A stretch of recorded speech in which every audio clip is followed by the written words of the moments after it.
There's a blueprint sitting right in front of the Carolina Panthers. And I don't think enough people are connecting the dots because the team that built it, it didn't start in Detroit. It actually started right here in North Carolina. Pull up to the pregame. Yeah. Pull up to the. I need to tell you all about Brad Holmes because before we even talk about football, we need to talk about the man. See, Brad Holmes grew up in Tampa, Florida. He went to school at the North Carolina A&T, an HBCU right here in Greensboro, North Carolina. He graduated cum laude in 2002 with a major in journalism and mass communications. He was a 4-year letterman on the defensive line, team captain, and part of the 1999 HBCU National Championship team. And after graduation, he moved back home to Tampa and got a job renting cars at Enterprise. Let that sit for a second. A man who would go on to become one of the most respected general managers in the NFL was at one point in time renting cars. Not because he gave up on his dream, but because the door for his dream just hadn't opened up yet. And instead of forcing it, he stayed ready. He eventually got a shot as a public relations intern with the then St. Louis Rams. Not scouting, not player personnel, PR. And from that internship, he spent 18 years working his way up the ladder in an organization. But through all that, learning every layer of football and every layer of a football organization, becoming the director of college scouting, helping build teams that went to 3 playoffs and a Super Bowl appearance. And finally, in 2021, the Detroit Lions called. And when he accepted that job as general manager, he became one of the first, if not the first, HBCU graduates to ever hold a general manager position in the NFL. From Enterprise Rent-A-Car to the most important seat in a franchise. Those things together, to me, screams that this is a North Carolina story. And I need you to hold on to that thread because it runs throughout this entire conversation. Now, before I go any further, I got to be upfront about something. This idea that the Lions have set a blueprint for rebuilding an NFL franchise, this is not a new conversation. I've seen Bleacher Report and different articles write about this back in 2023, calling Detroit's model something every team in the league should study. I mean, we know this is a copycat league, and in that particular time, they were absolutely right. People have drawn comparisons between the Lions and the Jets rebuild because Aaron Glenn came directly from Dan Campbell's staff and brought the same culture to New York. See if that really happened in New York. But that connection is real and documented. We've seen it with the Chicago Bears and Ben Johnson. But here's what I haven't seen anyone connect just yet. The specific parallel between what Detroit built and what Carolina is building right now, to me, it's a similar philosophy. It's almost identical language from both GMs. Low-key, the same trajectory year over year, and the North Carolina thread that ties this whole story together is a chef's kiss. If someone else has made this connection, man, shout out to them. I haven't seen it yet, but shout out to y'all. I'm not saying that I made this up. I'm just saying that there's a connection that needs to be talked about. When Brad Holmes arrived in Detroit in 2021, the Lions were one of the most broken franchises in football. They hadn't won a playoff game since 1992. And Holmes walked in with a philosophy built on 3 pillars. Not a scheme, not a system, but more so a philosophy. And when Dan Morgan arrived in Carolina in 2024, after that 2-15 season, if you remember, he walked in with the exact same 3 pillars. And I'm not being loose with that word. I mean, almost identical. Let me show you what I mean. Pillar 1, build in the trenches first. Holmes said it publicly and repeatedly, very often. He stated, I don't care who you got at quarterback. Offensive line is critical. If you don't have one, it can make life hard in a lot of areas. So Detroit built there first. Penei Sewell, Frank Ragnow, the foundation of everything. Now, look at Carolina. Morgan made the offensive line a consistent priority from day one. Robert Hunt, Damian Lewis, and now this year, Monroe Freeling, offensive tackle, first round pick in 2026.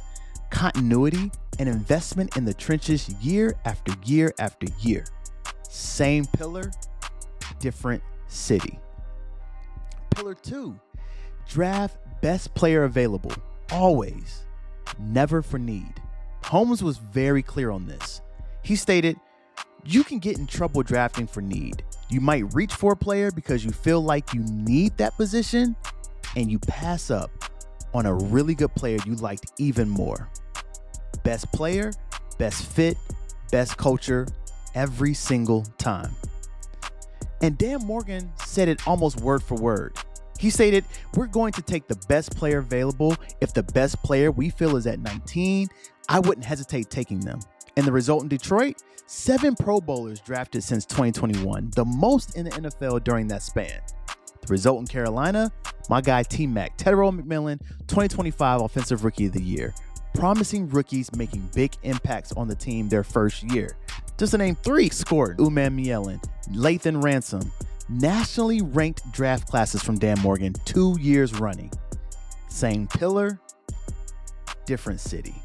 Pillar 3, build through the draft and use free agency only to fill.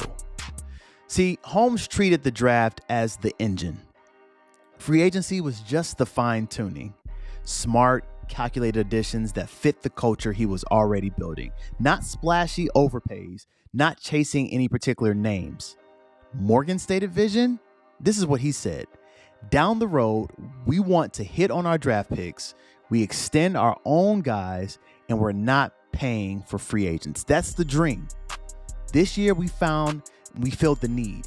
Jalen Phillips for the pass rush, Devin Lloyd for the linebacker room. Then we locked in J.C. Horn long-term, extended Derek Brown, all homegrown talent, calculated, intentional.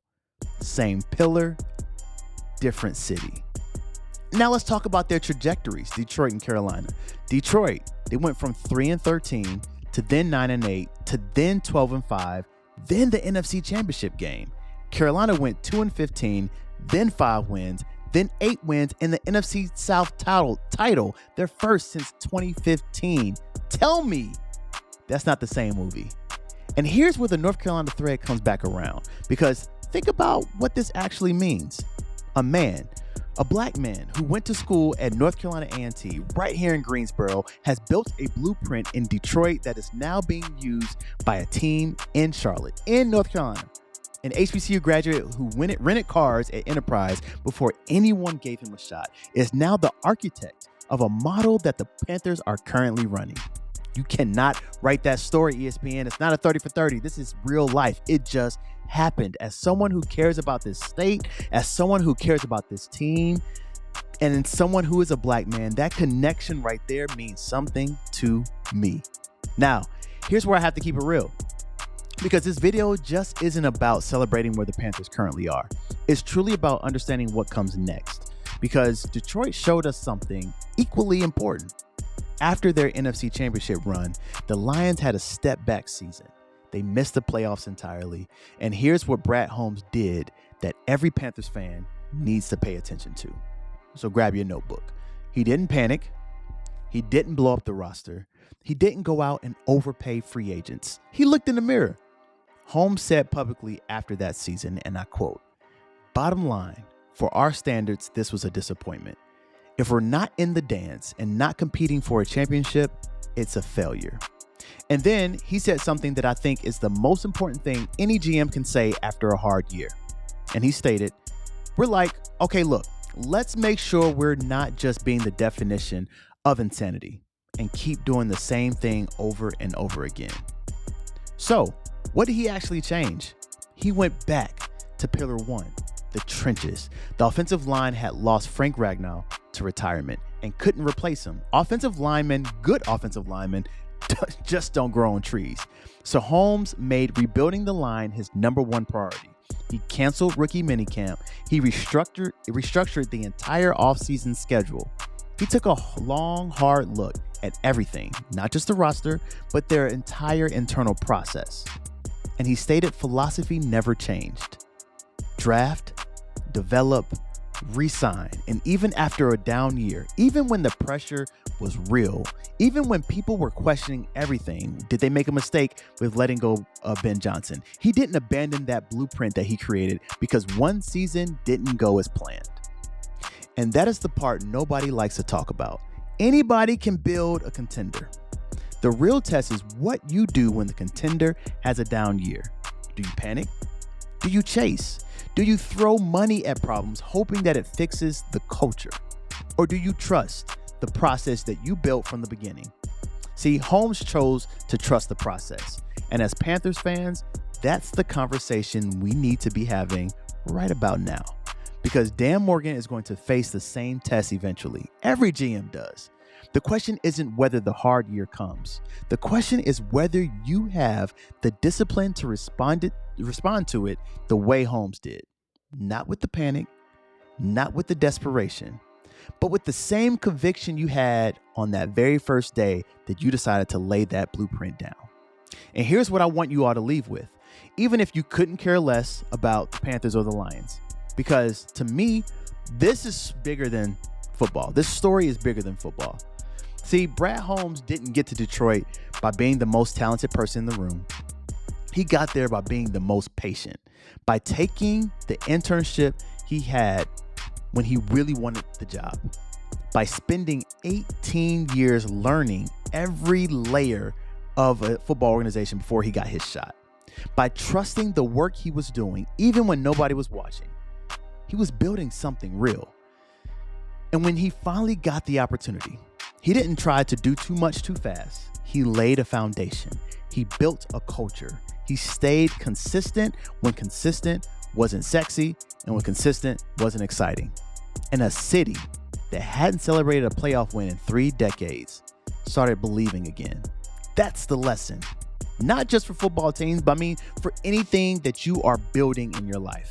Whether it's a business, a career, a family, a brand, patience isn't passive. Culture isn't an accident. And consistency, even when nobody is giving you your flowers, is always the move.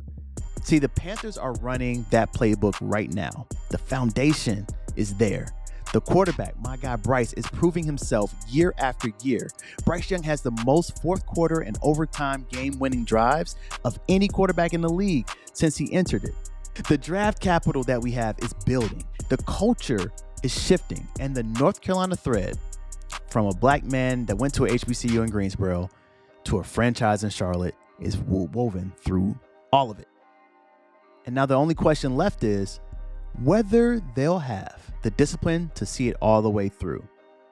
And as a Panthers fan, you already know, I know they will.